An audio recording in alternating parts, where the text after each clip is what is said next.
Hello there.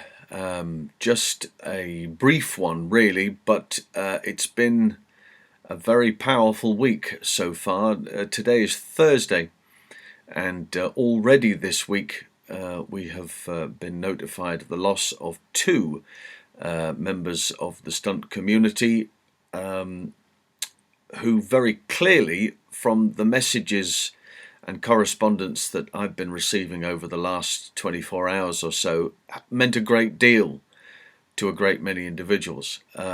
We first learned that Michel Julienne had passed away. Michel, of course, part of a remarkable family. Remy Julienne, whenever anybody says that name, you automatically assume in connection with cars, great car stunts, imaginative car stunts, French and European cinema, and much later on in connection with worldwide cinema. But there's no doubt that he was absolutely a pioneer. His son, watching him do what he did throughout those early days of the factory at Cerny and some of the extraordinary work in which he created for film and television, knew absolutely that that was the only thing that he ever wanted to do, be involved in the same work that his father was. And very clearly, he's been a wonderful inspiration to Michel and to Dominique, and the two of them together, either working together or working on separate projects, have created some spectacular action for film and television. Michel will always be remembered a lot by Bond fans, particularly because if you remember, of course, leading up to For Your Eyes Only, Bond had car chases before, and they'd been car chases. You know, they'd been pretty exciting. You had the Man with the Golden Gun jump, which was very different. That hadn't been seen before. And then For Your Eyes Only came along, and thankfully John Glenn was very familiar with the work of Remy Julienne and decided that he would be a valuable asset to the Bond team, brought him on board, and consequently the action in For Your Eyes Only still stands up today. It's remarkable from start to finish. It's beautifully done, it's cleverly edited, and Michel is in the thick of it. He's one of the drivers of the Peugeots chasing Bond in the 2CV during that wonderful drive in the country chase. He is also in the pre-title sequence of The Living Daylights when he arrives right in front of the very fast approaching Land Rover on Gibraltar in a car with his family, and then has to take evasive action as the Land Rover crashes through all the postcards and everything else that's all round it. But for me, he will always be remembered as the stunt double for Roger Moore in A View to a Kill, leaping the car from the ramp onto the bus, off the bus onto the movable box rig that was there. The work, the dedication, the timing had to be precise. So many factors involved, extras running about the place, other stunt people there in other vehicles or as bystanders on the bus or on the side of the road or whatever the deal was. And everything had to be absolutely down to the last mark. Remy, very, very proud of it, and is, if you have seen my episode on A View to a Kill, the stunts on there, you will see Remy standing by the box rig, standing by the landing rig, looking up the line and giving the cue, waving the flag to go, right, go. And there are two takes. I didn't realize there were two takes, but the first one, he arrives on the ramp beautifully, and then just as it arrives on the bus, slightly to one side, there's a little kicker on the end of that ramp which then flips the car up, and he was just slightly one side further of that, and when he did hit the box rig, it landed slightly awkwardly and slid to a stop. They do it again, and that is the take that you see in the picture. It's absolutely magnificent. But working everything out again in Saint-Denis, making sure that everything's right, making sure that the ramp, which they've now constructed and attached to the car transporter, making it look like a car transporter, everything's in the right place, and it's all stopwatches. You know, we're talking previs. You can't do anything regarding this apart from he's got drawings, he's got storyboards of what he wants to see. He compares that with what the director has, and then he has to put his own son behind the wheel. I don't think there was any doubt for a moment that he was ever going to do it. I don't think for a moment that he would have said, okay boys, who wants to do this, and nobody put their hands up. I would imagine that Michel was almost the first, probably already partway through the question, has said, I'll do it, I'll do it, I'll do it. And then they go to do all the rehearsing and the testing. Great team of people working with Remy, L'Equipe Action, of course, that wonderful team who not only perform but create the technical background for all of these gags. If that car needs to have a very special roll cage in it, they create it. If they want a car to go up on its two wheels, but they want to have an additional bit of support, they create it. They put an extra wheel at the back, out of camera shot, so you won't see it. And similarly with this particular gag, it's a case of timing. Everybody has to hit their marks on the spot, because this, you know, Michel can maybe make a slight adjustment here or there, but everybody else has to be absolutely solid on the money. And there is a moment in a documentary, which some of it is on the channel already, where you see the test footage, and you see every single time he gets up onto that ramp and flies, he nails it every single time.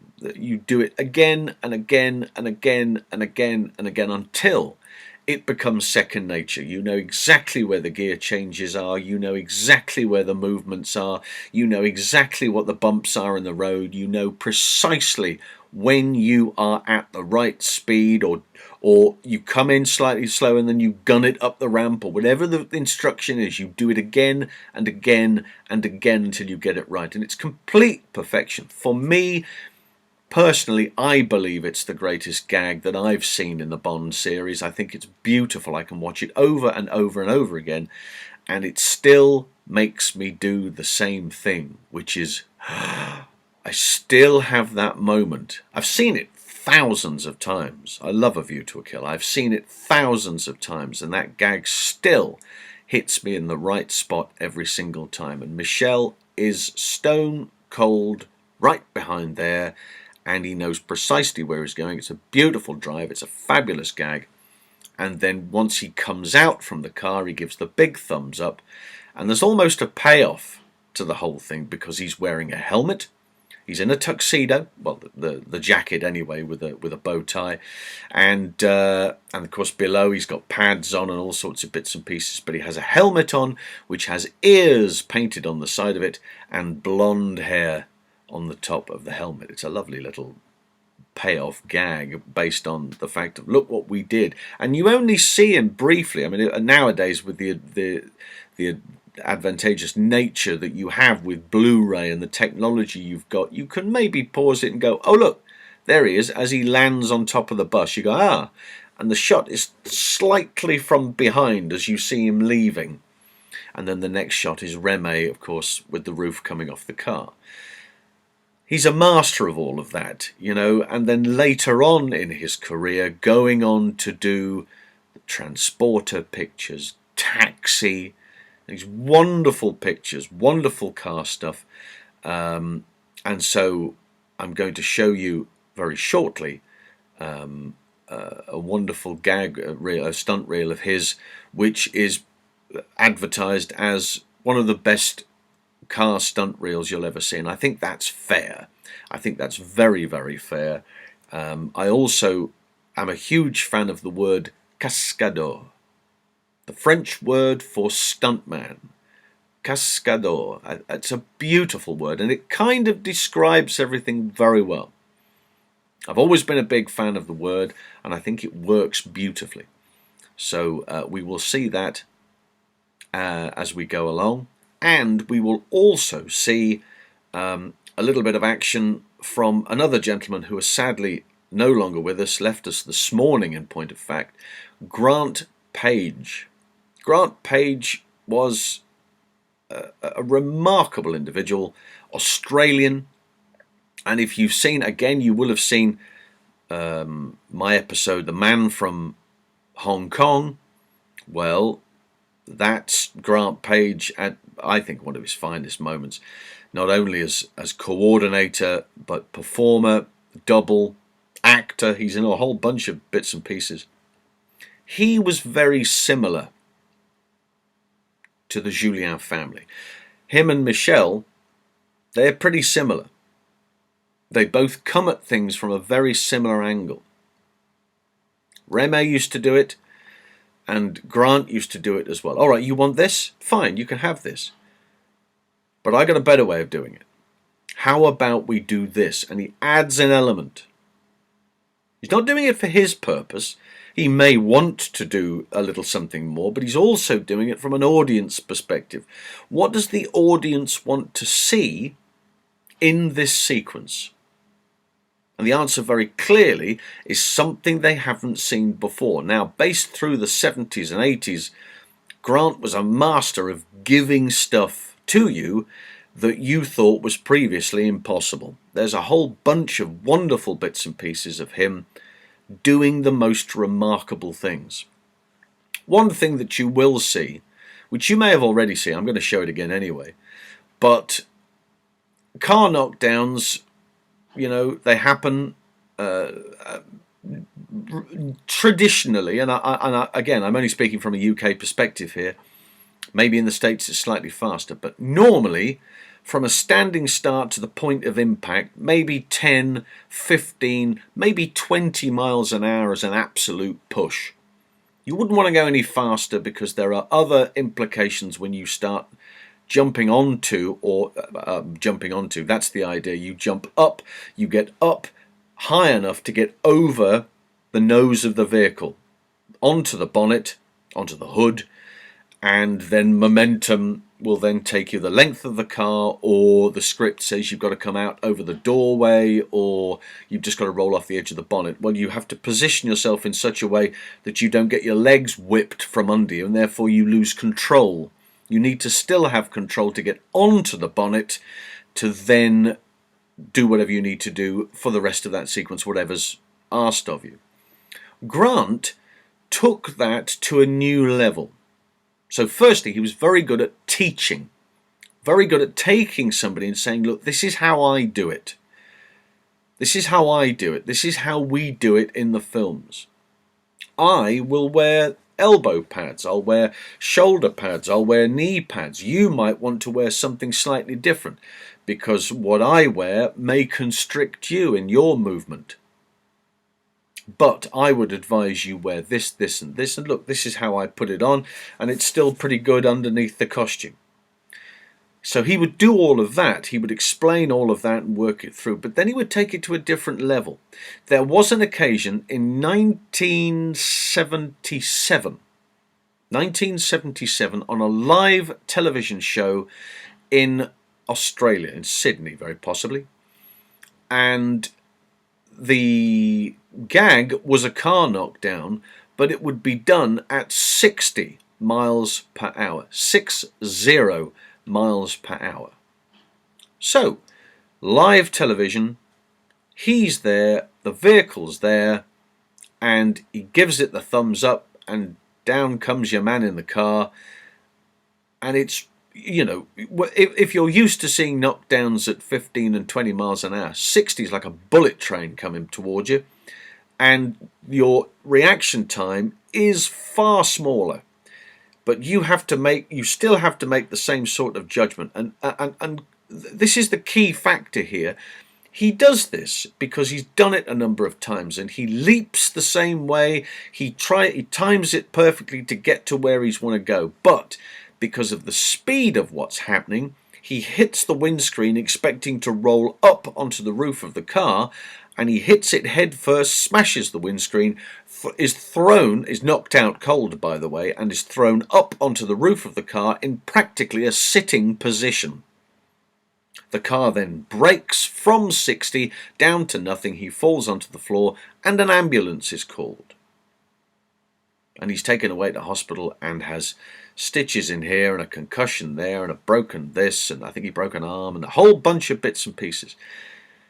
And it took him, was it 6 years later, 82, 83 time? It took him that long to rework the whole thing, put pads in a slightly different place, maybe just redesign the look of the car. Same vehicle, by the way, same make, different vehicle. Ruined the last one, but same make and model of vehicle, but approaching it in a slightly different way.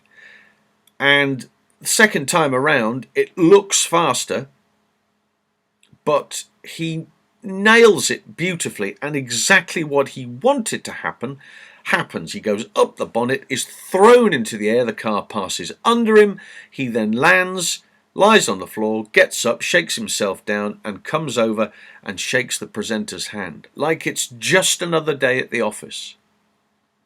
But that's what he was good at, was giving you something that you'd never seen before. The whole thing about, do you remember the, what was it called? They were called, Spider-Man type things. The guys that would just climb buildings. Free climbers, that's the word I was looking for. Free climbers. He practically started that. He came over to London mid-70s and climbed the old GLC building, the Greater London Council as it was then, and free climbed the whole thing.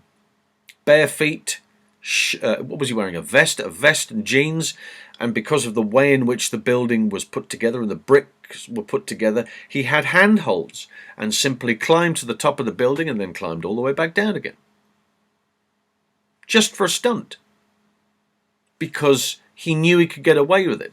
There were a couple of things that maybe, as with any performer, particularly, I mean, this was a television special I remember quite vividly, but he was on, this was in Britain, he was on a train, travelling from, it doesn't matter where he was travelling from or to, but he was on a train. It was a fast stretch of track, and the plan is for him to climb out of the carriage and then go along the side of the carriage to the next compartment, open the door and get in there. Okay? Now, I don't know who the safety people were who had cleared that stretch of track, but very clearly that message and some of the details with reference to posts,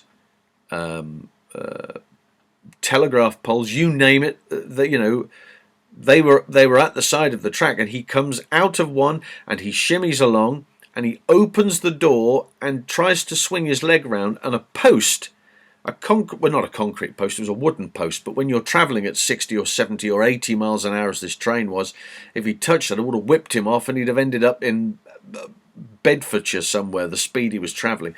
And I reckon if you see the footage, it would have missed his foot by about that much. Now, that is either a safety issue that needs to be rectified, or somebody from the safety team who's supposed to clear that section of track needs a slap and to say, now listen here, sunshine, you made it very clear. Or it's him showboating a touch just because this is going well, I think I'll maybe push a little further. So Grant was wonderful in giving the audience something that they'd never seen before and doing it differently. And he went on, of course, you think of Mad Max, you think of Grant Page. Grant Page and Max Aspen, who, of course, another wonderful stunt performer, doing Mad Max and Mad Max 2. some sensational stuff, and homages to that later on in the Fury Road picture, of course, with some of the action that was on there, all created through the eyes of Grant Page. So sadly, we've lost both of these giants this week, and I have been in touch with Dominique because simply the extraordinary volume of messages that I have received and comments that I have received on a post we did yesterday regarding this. I have passed on these messages and our condolences to Dominique. I dare say the family will be in touch, but he thanks everyone from the bottom of his heart and from his family's heart for all of your love and messages that you have sent. Thank you very much. He is overwhelmed by the response, and I dare say that the family will put out a statement at some point. At the point of recording, there is nothing official, but he is fully aware that this community and those individuals who love stunts and love the action and love the people who create them are mortified at the idea that Michel has left us. And similarly with Grant Page, two huge individuals, a great loss to the action world. As tributes to them both,